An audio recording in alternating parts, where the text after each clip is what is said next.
Welcome to the BuildHERS Club Podcast. We're here to bring you real conversations and fresh insights from a woman's perspective in the construction industry. Each episode will sit down with incredible guests, female builders, designers, business owners, and industry leaders to talk about the challenges, successes, and experiences that shape our careers. Whether you're a seasoned pro or just starting out or simply curious about the industry, this is your space to learn, be inspired, and connect with a community of strong, trailblazing women. Welcome back to the BuildHERS Club, where women in construction and business come together to share stories of grit, growth, and resilience. Hi, I'm your co-host, Danica. And I'm Teresa. And in this episode, we are sitting down with Mo Green, a business-minded people connector who spent more than a decade matching great talent with the right opportunities. Mo's going to share her journey from corporate operations to the construction industry, her insights on recruiting in the trades, which we would love to hear about. I can't wait to hear about that part. Yes, I'm excited. And her perspective on what makes great talent and great teams thrive in construction. But before we get into this, let's chat about our week. We had TAB conference, and how are we doing 2 episodes in November and December? Yes. Okay. So that is a great. I have a lot of things. Okay. Yeah. So the TAB conference is Texas Association of Builders. Yes. And so all the associations get together at this time it was in Austin. Mm-hmm. Next year it'll be in like Plano, and we just kind of go over all of the issues that are affecting building. And one of them was workforce development. Mm-hmm. The professional women in building, like what we were doing. We're going to really start working with Skills USA, trying to get that. Which I can't believe we have so little up here in the Dallas area and Fort Worth. It's so crazy. So I'm really excited to kind of get that, going. We were roomies the entire time. So that worked really well. It was a lot Getting of fun. 2 adult women in a hotel room. That was we did good. We did really good. Impressed. I was impressed that you could do your makeup and I could slide beside you and use the potty real fast. Yeah. I mean, that might be it was really like weird to some people. it was like we were married. We were like an old married couple. Yeah. It was hilarious. I love that. Really quick, we just want to touch 2 episodes. We're only going to do 2 episodes in November, 2 episodes in December because of the holidays coming up. Mm-hmm. And as much as we know y'all want to talk to us all the time, right. We figure we give you a little bit of a break and give ourselves a little bit of a break too. Yeah. So take it away. Tell us a little bit about Mo. All right. Mo Green, thank you so much for being here. Thanks for having me. With a degree in business administration, Mo Green began her career in corporate operations, spending 6 years mastering the inner workings of business systems and processes. Her passion for people soon led her to transition into talent acquisition, where she has spent the past decade helping high-growth organizations find and retain exceptional talent. Over the last 5 years, Mo has focused on the construction and trades industries, starting in the startup space supporting trade partners, moving into high-volume tenant improvement projects, and now driving success in large-scale commercial builds with Cadence, McShane Construction. Mo specializes in connecting great people with hard-to-fill roles that move businesses forward, combining operational insight with a deep understanding of workforce needs in the construction industry. Man. I want to clap after that. I know, right? That sounds, I don't know who that person, she sounds great. First of all, thank you so much for participating in the Christmas and wearing, Let's do it. hat. I'm It's so my appreciate favorite that. holiday. I know. It's so I love much Yeah, Christmas. I love it. Yes. Thank you for being here. So we met you during our mentorship program. We did a commercial construction field trip. Yes. And went out and met you out there. We were just so impressed with how well you connected with our girls, because it was an all that's so female mentorship program. And the pink hard hat. I actually brought you guys stickers for your hard hats that say "Hi Barbie." How cute are you? I love construction Barbies for your when you're with the mentees. Oh my gosh. that is amazing. Yeah. I Thank love you. that. Because it's Thank Christmas you. and we got you something too. I'll get I it here. love that. Yeah. We have something for you as well. Okay, so tell us how the heck you got to where you're at. What was your journey? Yeah, it was definitely not something that I thought. This is not a path that I think, right out of college or even while I was in college that I thought I would follow, which I think is really exciting. So got a business degree, ran a company right out of college, and learned that I loved the sales side of business. I love constantly meeting goals and chasing numbers and the clock restarting every month. I loved it. I was an athlete my whole life, so I thought it was so fun. And what sport? Field hockey, basketball, track. I love it. Wow. Yeah, well, Outdoors. I was a 5'6" post player and I weighed 120 pounds. That is not going to get you far. So yeah, it was short lived, but I had a lot of fun. Nice. So yeah. Now, you from Texas? I'm not. Okay. I'm from the Midwest. I'm from St. Louis. Okay. So it was really unique growing up in St. Louis. We have a lot of all girls schools. So I went to a school called Visitation Academy, gave me an incredible foundation to confidence. So I was with all girls for 16 years. I love that. Yeah. So Wow. I think there's something really genuine and pure and very exciting about having this very uninhibited space as a woman that you're not competing in the same way. So it was the only thing that mattered was your ability to kind of achieve, school related activities. You didn't have any boys in the mixtures. You didn't have to worry about who liked who and all that crap. And you didn't wear makeup to school. Not that I love me some makeup. It was uniform, right? It was uniform. Yep. So everybody wore the same thing. There was no competition. There was clothes, I love competition that. to get a boy. You also, none of that. But you also, school was about school and it was about outcome.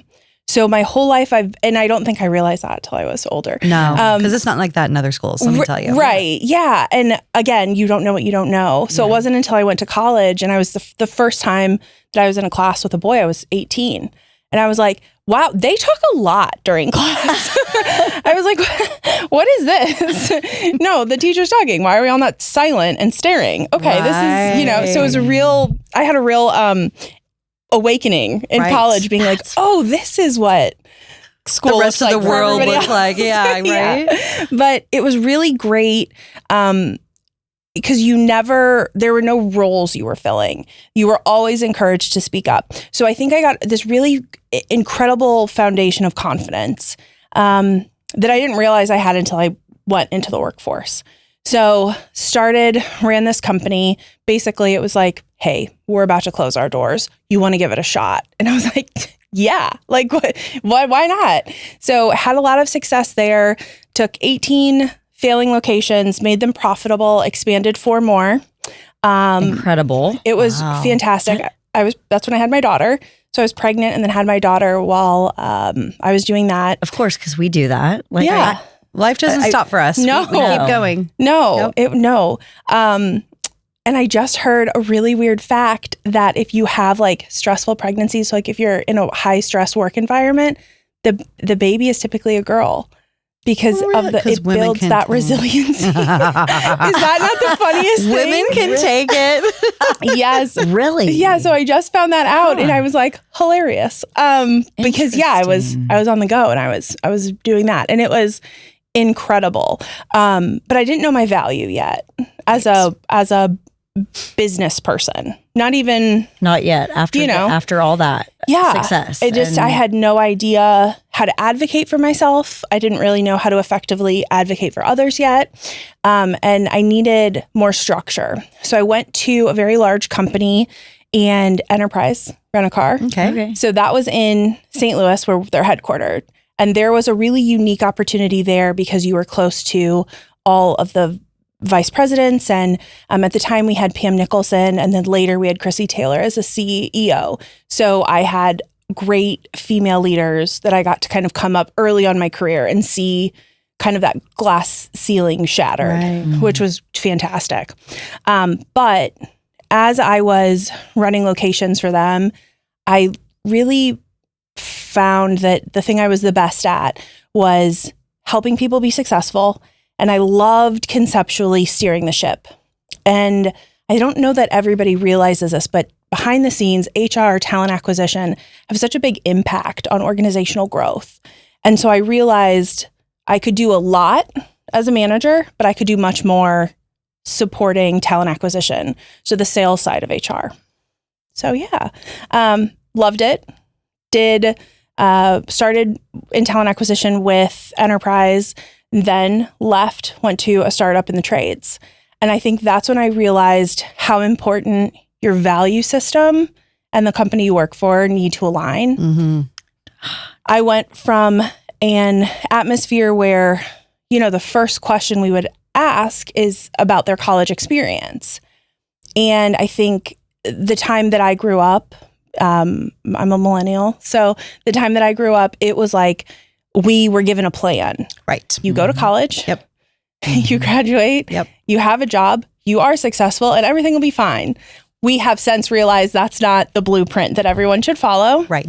But I think the thing have a lot of learning disabilities, ADHD, and I'm dyslexic. And so I was always the kid that was like a little bit underestimated. And I've just related so much with tradesmen when I went into the trades because I felt like I heard so many stories of kids that were overlooked because they couldn't sit still in a classroom. Right. And it just made me so mad because they're incredible people. Yep. And they're so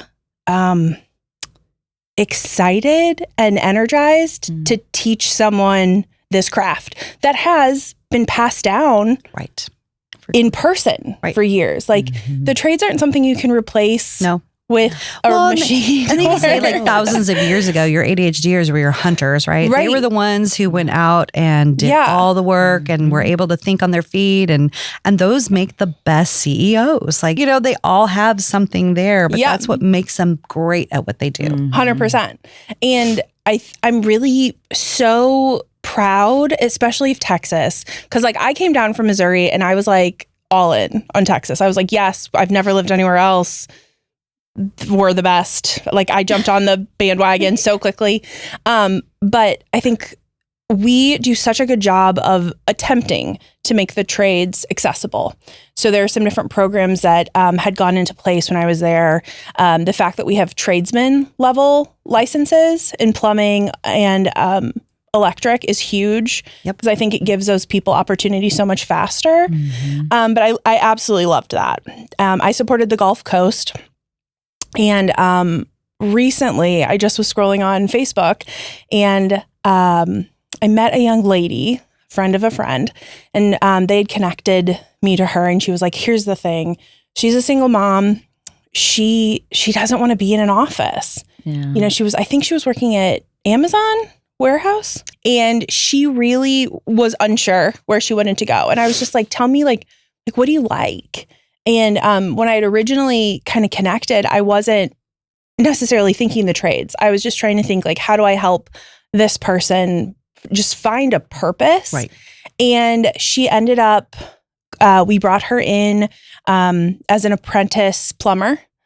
And I was scrolling through Facebook and she just got her tradesman. No way. That's amazing. And so that is to me like the nutshell of why I love my job. See, that's what I do. I'm sorry. No, you're good. But this is like, I feel like I kind of do this like a little bit like with my job. Do you know what I mean? You probably do. Like when you're out and you're having meetings and it's like, hey, like my brother's needing this. And you're like, oh, this builder they have an opening for such and like. And that is so unique to construction. And that's what I love about construction and the trades is it's such a, even though it's a very big industry in Texas and across a lot of different states, but I feel like we're just booming a little bit more. We're blowing the doors. Yes, we are running out of space. But I think that's the difference is in corporate America, everything has to follow a very specific process. Yep. And not that construction doesn't, like, all recruiters of any construction company are going to follow a fair and consistent process, right? But I think there's in construction and the trades, they're so much more willing to roll the dice on a kid. That's right. And that's what made me fall in love with it. And that's why, I mean, knock on wood, I'll never have to leave our atmosphere, our industry. Right. Right. I'm with Yeah. you. I get so fired up about this. Mhm. Like, it's so true. I mean, I don't know. I'm going to there's get all 20% emotional. of like high school students that are falling through the cracks, right? Yeah. Not, and especially in certain districts. I mean, Mhm. even your very high end districts, 20% are not going to go to college. If Right. 80% goes to college out of a district, that's huge.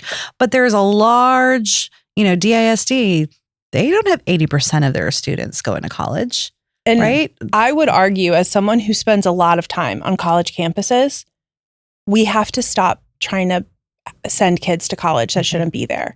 Like, 100%. it's not for everyone. No, it's not. Yeah. And now, if you're getting a full ride scholarship, by all means, Yeah. go and explore what it Yes. is. But if your child is not 100% sure that they want to go to college, don't make them. No. Yes. Please don't. How do we, There's community Why can't we colleges where you normalize can kind of that? go figure out Yes. what you want to do and Yeah. not pay $50,000. Right. Right? Like, I feel like Yeah. if you say that as like a parent, I feel like people are kind of like, oh, they do. what? You know what 100%. I mean? When my kid told me that he wanted to go into acting versus engineering, Yeah, As a those are two parent. very extreme differences. Right. I'm Just a like, little. oh, he had a Just a tiny scholarship. bit. Like he was third in his class. Like he was that kid, right? And he's like, Yep. nope, I love acting. That's what I want to do. And it was one of the hardest things for me to say, okay, Accept. follow your dreams. Mhm. And I get that. But again, not every person No. is cut out for No, college. they're not. But you know what Yeah. you can do when you're an actor? Sales. Yeah, that's Yeah. true. I think There's always a place. yeah. And I've always said, like, you just need a plan. Yeah. So if the plan is college, great. If the plan is trades, fantastic. Mechanics, fantastic. Yeah. Whatever it is, you need a plan. Yeah. Now, if you're not 100% sure what the plan is, sure, go to a community college, explore some things. Yeah.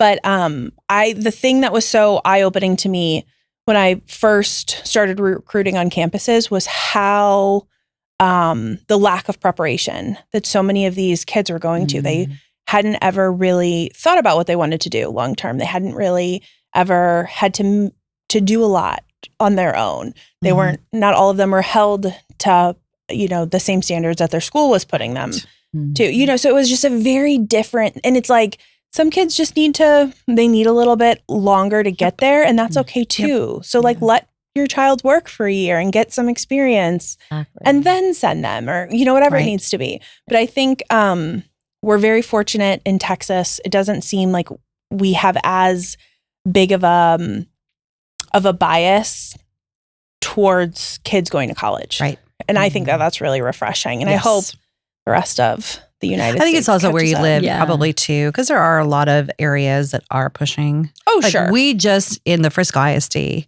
got Collin College in there to talk about Yeah. the trades. For the first First time, they time. actually have a night where they're talking about the trade schools. That's crazy.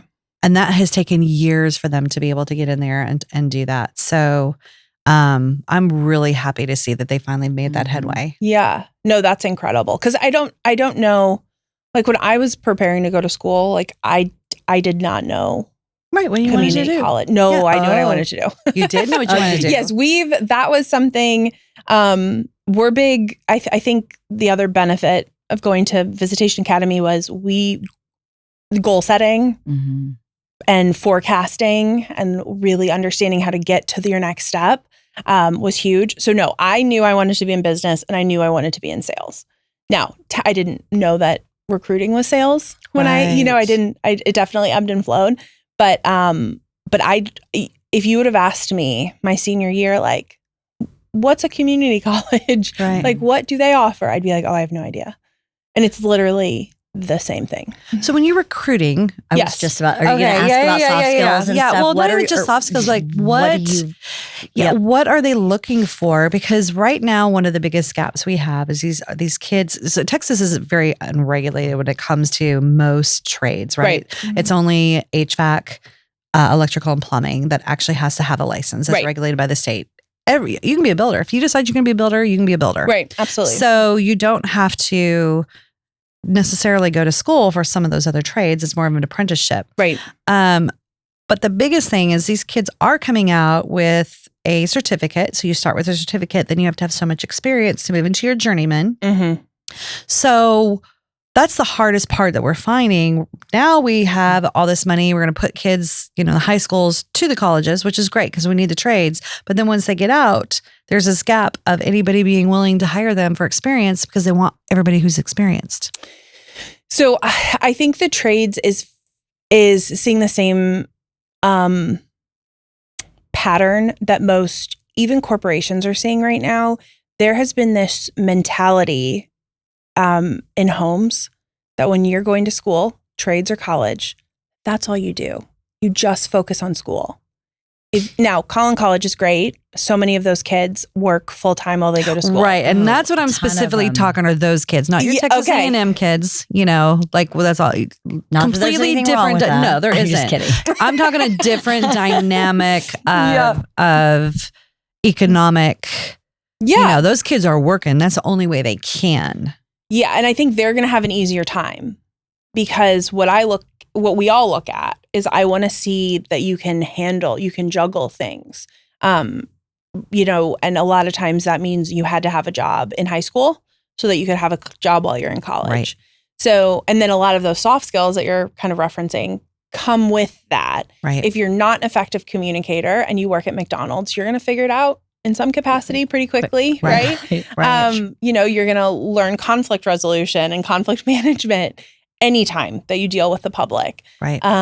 Working in restaurants, things like that. It's going to be your salespeople, your, things like that. I think what some opportunities for people in the trade, what they could maybe take advantage of is looking at things like various mechanical work while they're going to school, working in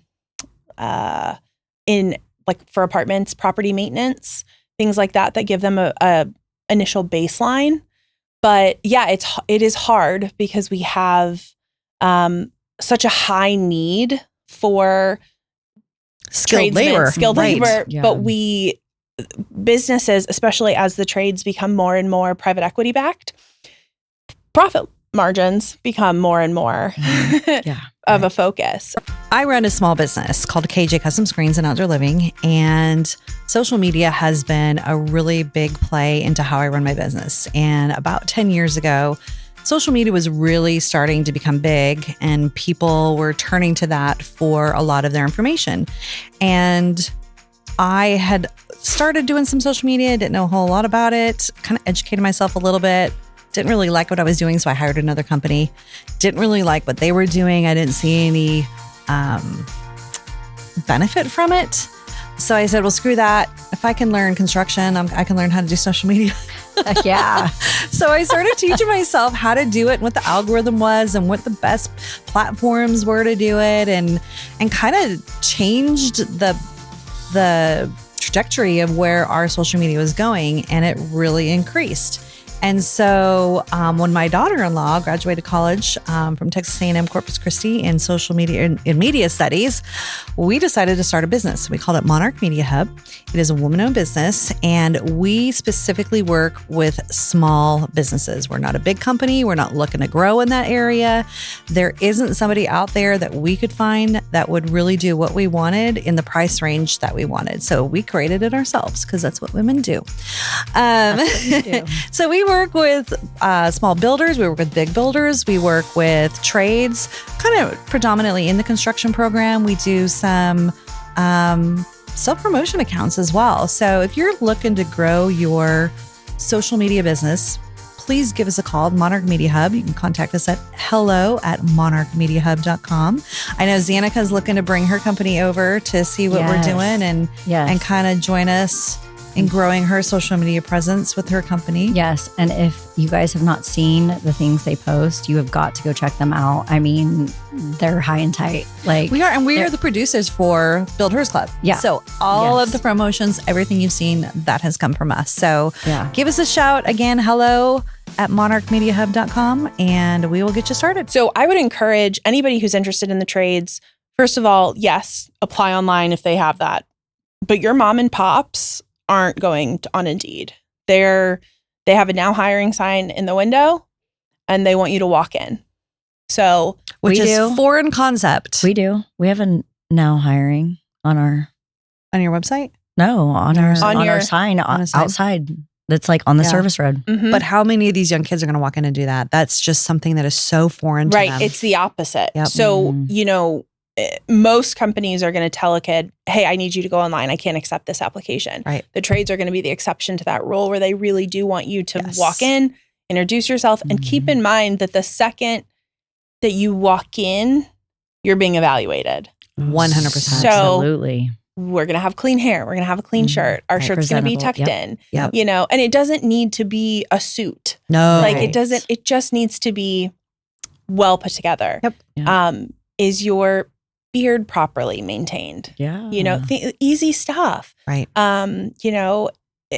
I think that that's part of it is you have to put a little bit more work in as an apprentice trying to find those. Now, people coming from the military, if that is something anybody is curious about, they have a really fantastic program called Skill Bridge. And I believe it is still in effect. But Skill Bridge,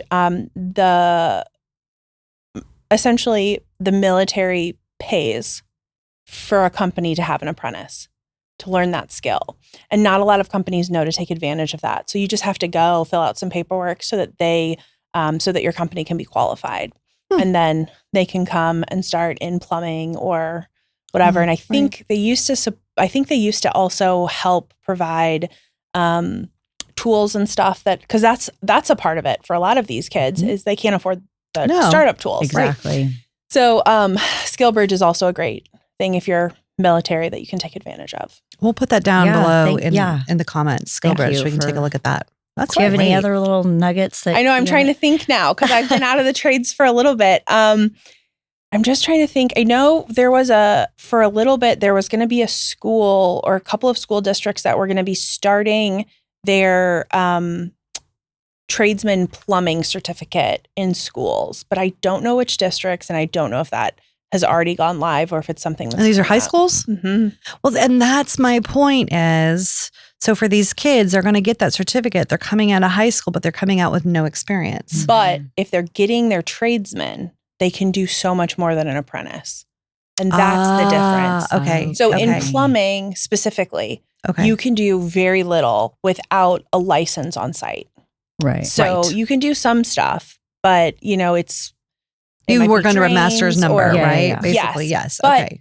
in theory, you're supposed to have that master or a tradesman or somebody Working- with you. yep. Yeah. Right. And so that's where it gets kind of hard. Right. Yeah. So having these schools in Texas where you come out with your tradesman, which means you can be somewhere by yourself, is a That's huge huge. game changer. Yeah. Okay. And then that So they not will just take- their certificate, they need their tradesman specifically for plumbing. Yes. Okay. What about electrical? What is the link? Same. What is think, it? but How I don't long- know about the schools. How long does Okay. that take to get? So I believe it's Do you know? 2,000 hours a year. So it's like 4,000 hours to get your tradesman. Okay. And then another, oh goodness, Ish. another 4,000 to get your journeyman. So it's not Okay. even the schooling as much as it's the work, Yeah. the apprenticeship. Right. Which Yeah. makes sense. So in high school, they're actually working with. So how do they get a tradesman in high school? I mean, that's a lot of hours. That's a great question. Okay. Okay. I couldn't tell you off the top Okay. of my head, but I know it's a program that I think works with local, either local companies Okay. or, yeah. Okay. I would also say for something that a lot of tradesmen overlook as well, when you go and you get your apprentice card for plumbing, why aren't you getting it for electric and HVAC as well? Mhm. Amen, Right? sister. Get it all. Yep. And if you're at a home services, because I think that that's a little bit easier from a apprentice perspective. Yep. Like I think Mhm. that they carry a little bit more. Yep. Because it's a little bit lower risk. Yeah. Right. Right. So you typically are at a home services, which has all three. Mhm. So, if plumbing is light, be willing to raise your hand and go, I'll help install an Yep. HVAC Right. unit. Yes. Right. Being up in those attics is rough, Oh my but But you're if up you're there willing to for do it, electrical too. Yeah. Yeah. So yeah. So I think there's so many little things that people just forget. Yeah. right. So yeah. I think kids today don't know how to make themselves marketable. I think a lot of those skills used to be taught, and they're Mhm. no longer being taught on how to make yourself marketable to I would a agree. potential employer. Yeah. I think the first thing is like you have to be able to communicate. Yeah. And that seems so obvious. It does, but it's the hardest thing for them to do. I'm telling you. It's so hard. We need to take it way back. You know, like the whole communication thing. Yep. Well, Take the they need to take the phone out. Yep. Well, and with the schools doing it, yes. now I'm very happy to see that. Yeah, that's amazing. My daughter goes to a school where they have it's called heads up, phones down policy. So there is no, and she's at a boarding school, so it's a little bit unique. So she does not have her phone. She has her access to her phone for about 2 hours a day. So. But that's probably outside the classroom. It's outside the classroom. Okay. Yeah. And it's at dinner before study hall. And they block all the social media stuff outside of that. Oh my gosh. That's amazing. So how did your daughter get into boarding school? Talk a little bit about that. She was recruited to play field hockey. She plays for an incredible field hockey program here in Fort Worth called Cowtown. Field hockey is such a great way to get kids into college, candidly. It's something that is... It's really big on the East Coast. It is big everywhere besides... Houston has a huge club that is done very well. It's very small outside of Houston. So she is a nationally ranked player in her age group. Oh, okay. So, yeah, she's... Listen, we're not sure where it came from, but good for claps for her. Right. Look at her mama. No. So she, awesome. So she was recruited to play field hockey. In 7th grade, you said? In 7th grade, she started the recruitment process. That is so awesome. It was really an eye-opening experience. And I think in regards to marketing yourself, I think something that I've always encouraged her to do is to really get herself out of her comfort zone. Mm-hmm. And I don't know that, we have this like helicopter parent pandemic that happens a little, and it's like, okay, I've got to make sure my child doesn't feel any discomfort or sadness, but sometimes they need to experience it. They do. So they know, so they can learn how to work through it. Yes. Yeah. So it's life. Yes. It's not going to go away. No, it's not going to go away. Nope. So when she had a coach reach out and who's incredible, I thought it was a scam. I was like, this is human trafficking for sure. Right? Did you? I was like, this is how they get you, I looked into the school. I was, so impressed. It's the Taft School in Connecticut, and they have an incredible legacy, so many traditions. And their mantra is to educate the whole student. So every student plays like a sport or is in a play or, whatever. Mm-hmm. So they keep them really busy to the point that when we have gone and visited this year, because this is her first year, you won't see a cell phone. Like I was on campus and I did not see one out. I'm calling Taft. I might get high. No, I'm just kidding. Okay, real quick. Sorry. Yeah. Was there any part of you at all that was like, I don't think I'm ready for her to be away? No. So I get that a lot. So I had my daughter when I was younger, and I knew I would be a younger, like, empty nester anyway. I didn't think 37 was going to be the time in my life, and that was crazy. But the opportunity was so exciting. Yeah. And then going onto this campus, first of all, because it's Connecticut, they have like seasons. Oh, yeah. Yeah. It's not just like very hot and then hot less and crusty hot, and then freezing. And then like, then ice and then very hot again. Yeah. So it was really cool to give her an experience to just see something else. Right. Yeah. But yeah, just being around so many people that are so focused. Yeah. I think that was what made it easier. Great environment for her. Mm-hmm. Oh, yeah. So is she in 8th grade or 9th grade? 9th grade. Okay. Yeah. So she is a true freshman. Okay. Yeah. That is incredible. And I didn't really know that was a thing. I didn't either. So same. So thank you for sharing that. Yeah. Because that's what an incredible experience for her. Yeah. It's been wild. How does she feel like being gone away from home? Was it hard? Was she homesick? We had to call her to come back on the day we were leaving. That would be Bren. I was like, can you come hug me? Because I'm like going to leave and go back to Texas. It would be like so great. Like, and my husband had an earlier flight because we drove up with all of the stuff. I don't recommend that. It's very far. Texas is far from everything that's not Texas. Yes. Right. It's even far from Texas. Don't know if you looked at don't know if you've looked at a map lately, but I was like, oh, never again. So we had a call, we were like looking around and I was like, oh, she's gone. So I had to call her to come say goodbye to her dad. And then same thing. I was like, okay, now please come interact with me, please. Yeah. So she was like, see you guys later. Okay. So one other question. How will it work for driving? Like, does she come home at summer or does she stay there kind of? She is home for a couple weeks over Christmas because she does field hockey. She is all over. Okay. So they have 3 weeks off over Christmas break, 3 weeks off for spring break. Okay. But like she's got a tournament right before Christmas. So she'll probably be here for like a week and a half and then go back up. Does she come home at summer? For about a month. Okay. And she goes to St. Louis and other places to train with other clubs and coaches. Gotcha. Wow. Okay. So what will the driving situation look the exact same as it would? We have no idea. Yeah. And like, Maybe she doesn't learn until she gets done with school. We're not sure. And like, I'm sure they do it in school. I don't, that's what I'm asking. I don't know. They don't do like driver's ed or anything. They don't. Okay. But I think like what I did when I was growing up, because like my mom and I she couldn't teach me how to drive. She was a teacher, could not teach me how to drive. Yeah. She's incredible, but that is not the patient. scariest thing to do with your kid though. Yes. It is. It really is. Yeah. But we had like a company that came and like they had the car that like both people could break. Mm-hmm. You know, so I think That's awesome. I think it'll be something like that, but we'll see. We won't know once it happens. that, Mom? I'll come back and tell you all about it. I cannot wait to circle back on this Yes. conversation. Yeah. Oh my gosh. So Oh my gosh. Well, you were talking earlier about how goal setting is one of your favorite things. So let's dive into that. Yes. So I was always very in an environment where goals were very important. We communicated goals. We thought about goals. We were always forward thinking. But it wasn't until probably like 6 or 7 years into my professional career that I learned about goal clarity.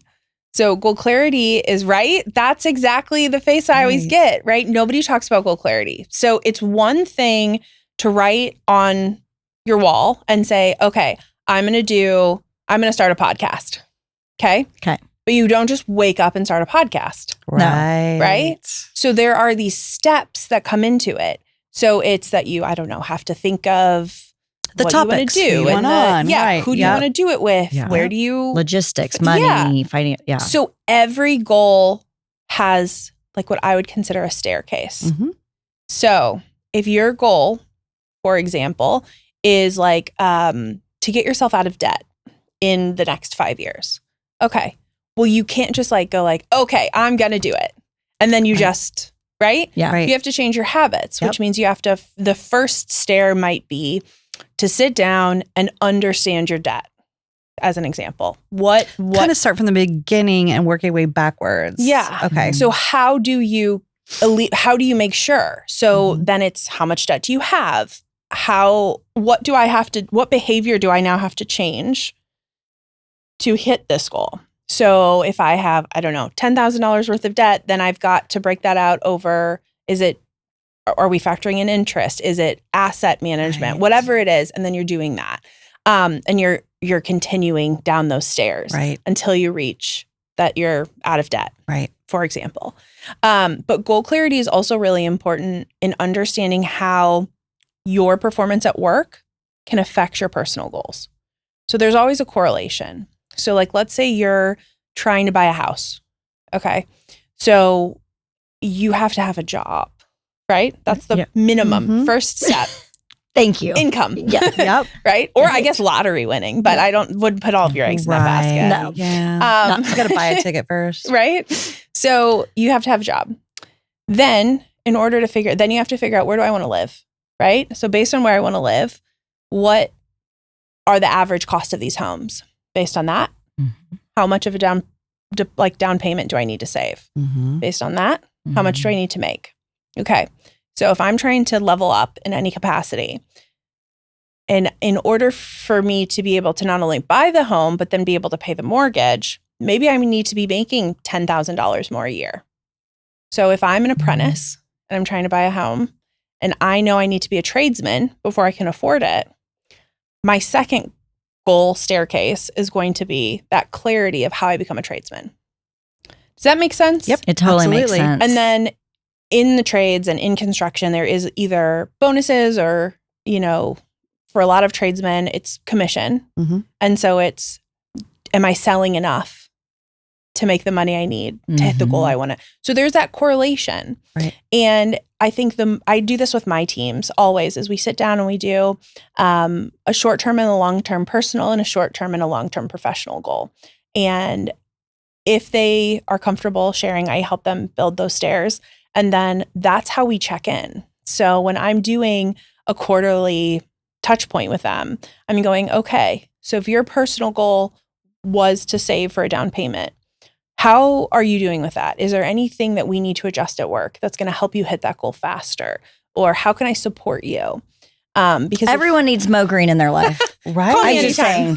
saying. Yeah. Go ahead. No, yeah, it's just something where if I know that you're trying to save for a house and you're having a bad week and you want to give up, then I can go, hey, so you giving up this week is not going to make that house come to you sooner. Right. So like, let's have that conversation. So I think that goal clarity, those steps, how do we achieve this?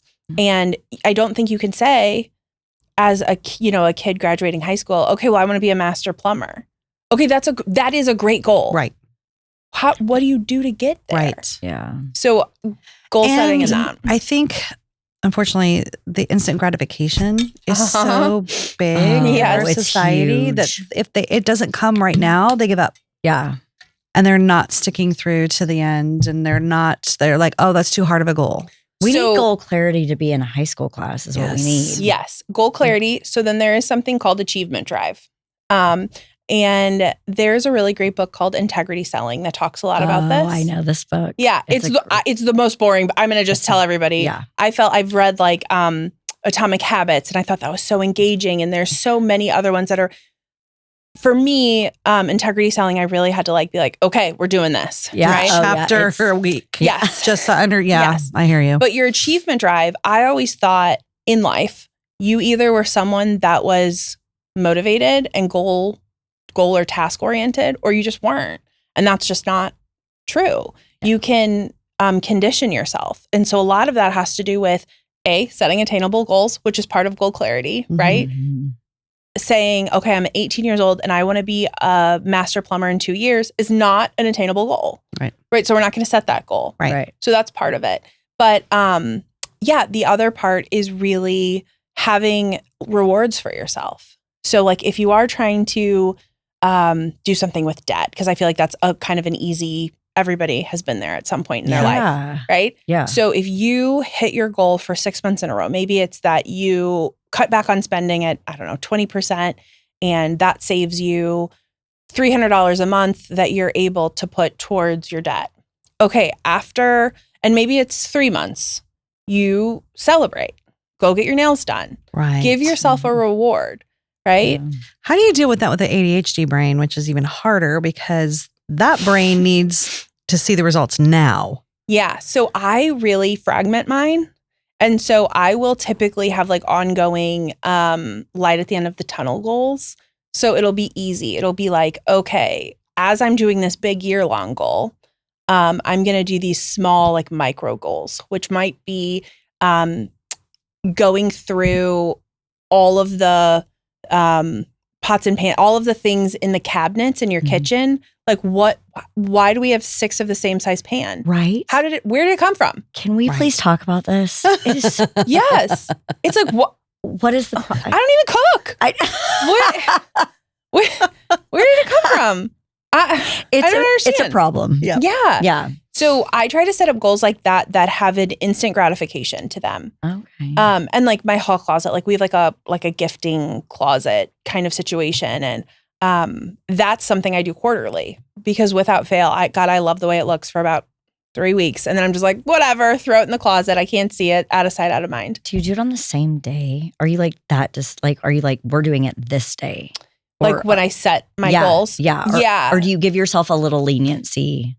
No, I'm not. I am very proactive. And actually, one of my focuses on 2026 is really trying to like calm down a little, which take that with a grain of salt. But I feel like I had to get comfortable. And I think for a lot of parents, one of the hard things is like feeling like it's okay to do nothing in a weekend. We just talked about that. Yeah. This one. So you must be like type A personality with ADHD? It's an interesting combination. Okay. That's my brain. Yeah. Okay. She said it's an interesting combination. It's a very weird, so like ADHD. You're high function ADHD where it drives you and it's not enough. So That's awesome. I am not a doctor, so please fact check this, but there is a very unique combination with the dyslexia and ADHD. It becomes like a very real superpower.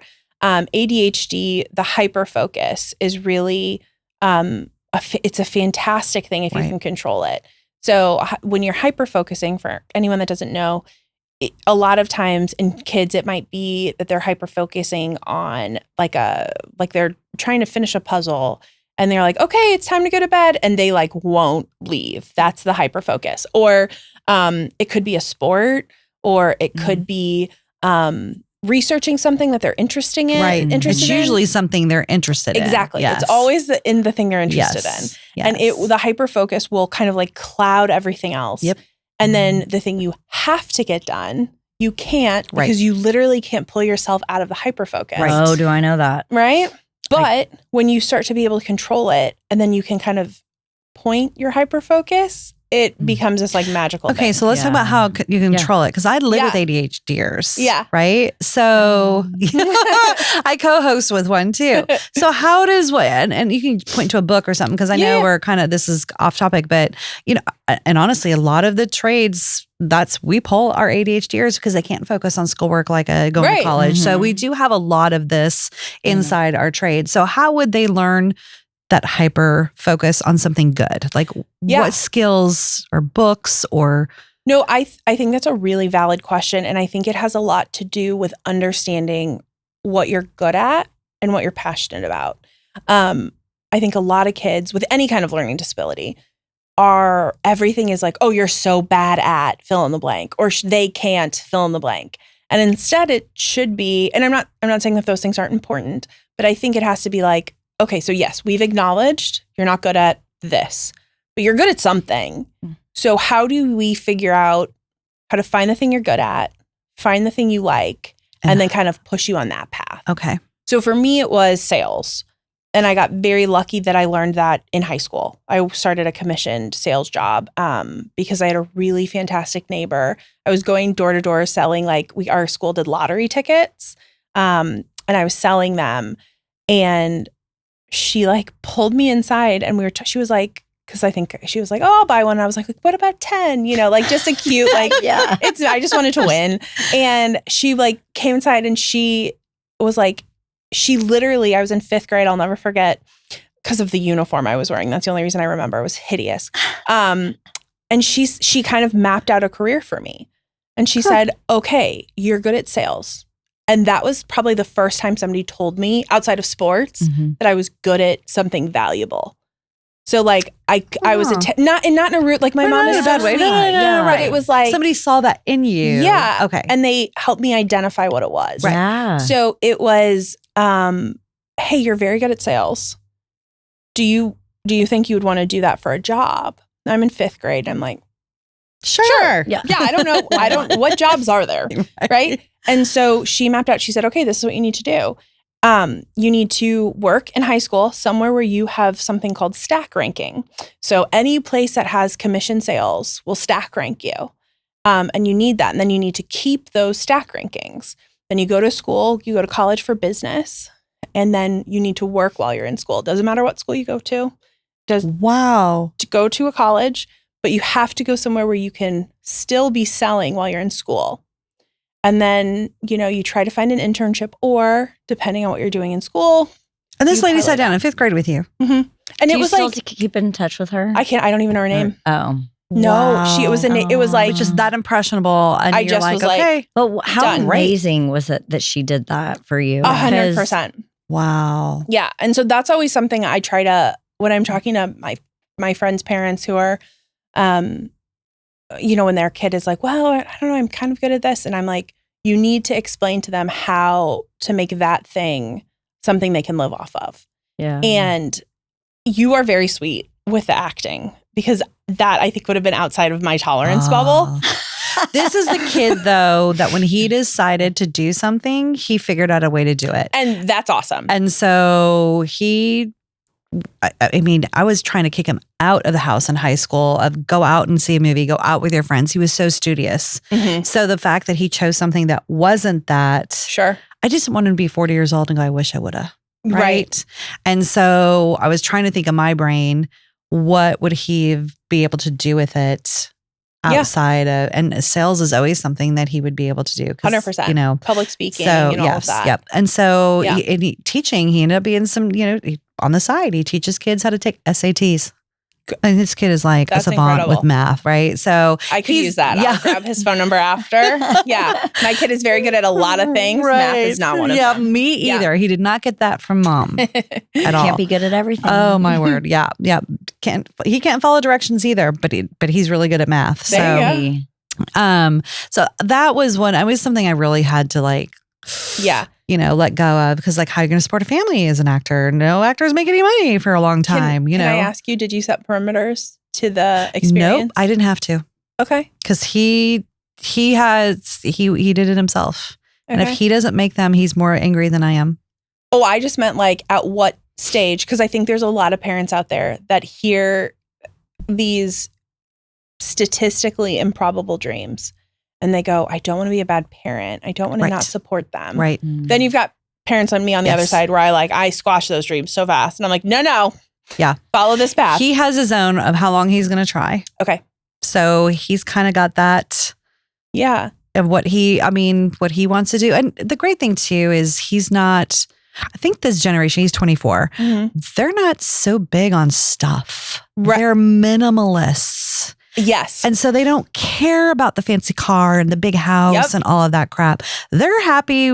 He puts his money in his IRA. He saves. He does all that. That's how my daughter. But he doesn't need to have the fanciest of all the stuff. He wants experiences. It's life experiences for him. Yeah. And I'm 100% for that. Yeah. And I think that's great. As long as they, again, going back to, it doesn't need to be college. It needs to be a plan. Yeah. I think going to that, but I do think there are some parents that, and kids, and I think this is where anyone, not just in the trades or not just in construction, but you have to be self-aware. Right. Oh yeah. And I think a disservice that a lot of parents do is they don't have those tough conversations because they're so nervous to upset somebody or make them feel their feelings hurt. We talk about that all the time. Yeah. And, Gen X, I'm a Gen Xer, and it was so tough for us, right? And so we wanted to build a better life for our kids, so we didn't challenge them. Mm-hmm. And now they're out there and these kids are floundering because we did too much.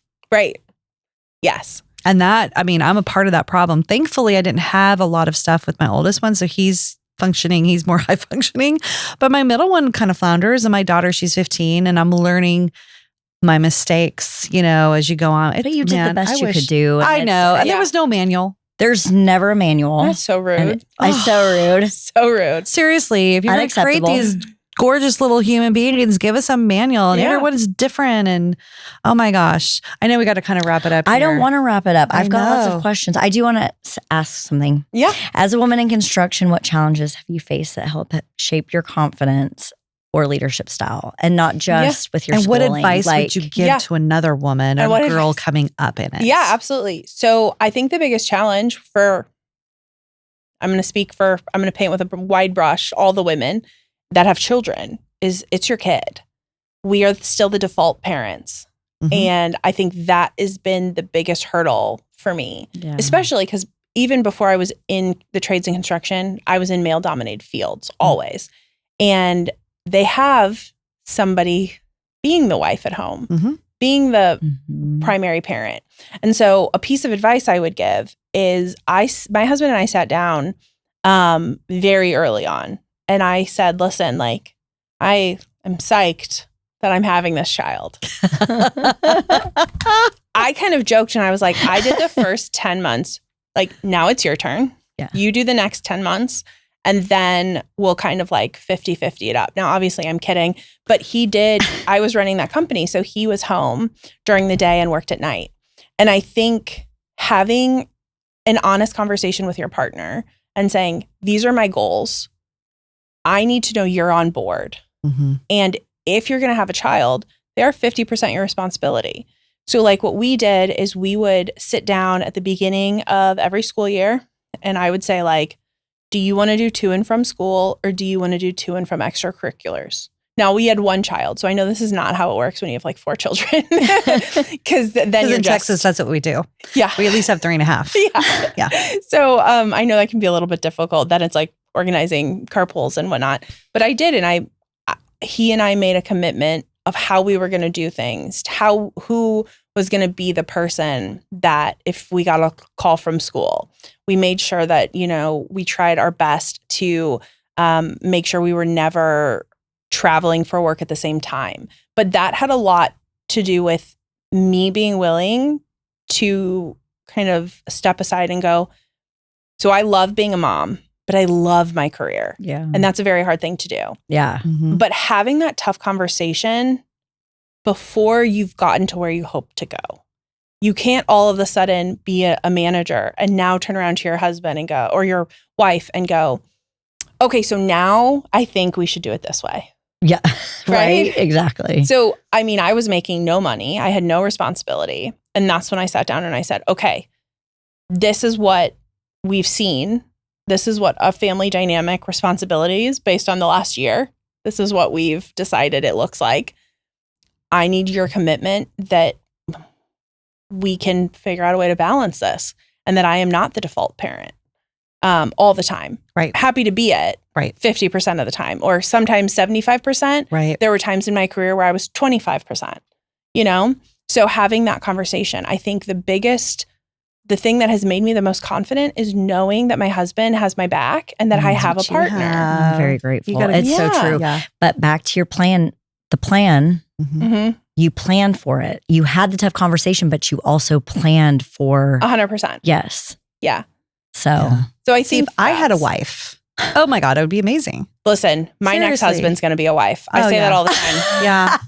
Seriously. no offense to all you amazing men out there. Right. Yeah. But what I'm saying, and what I mean by And I have this one. is, It sounds like you do. You guys right, do. right. No, I don't you have do a not. wife. Just I kidding. need a wife. Yes. What I mean by I that get it. I is, get, but if the woman is going to have a career, every successful man, if you look throughout history of every successful man, he's always had a wife backing him, picking up his laundry, picking up the kids, doing everything behind the scenes. So all he has to do is go to work. That's all he because has no to do. one can do it on their own. No, they Whether you're can't. a man or a woman, no Right. one can do it on your own. Right. Right. And so there's no dissing the woman because my mom was one of those, right? She wanted to be a stay-at-home mom. And there's so many women.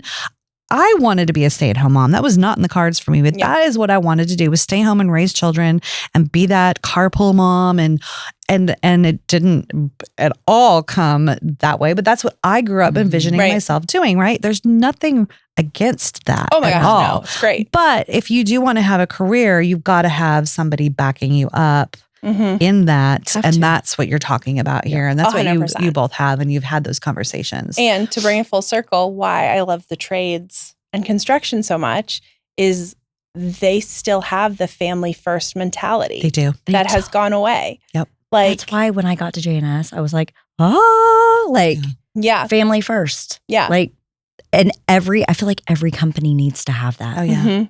Yeah. And, And when it's you do refreshing. have that, when you do put your family first, how much more you can do, how much more. Oh, like, how much more you're willing to do. Yes. Yes. So Yes. from an employer's perspective, the more you put those families, because it's God first, family second, career Yeah. third, right? And Yeah. the more that they're able to, they don't work past a certain time. Yep. They don't work weekends. Yep. They get their holidays off. Yep. They, and the more you develop that culture within your company, the more they want to do for you. Yes. 100%. it's I totally, magical. yeah, I totally agree.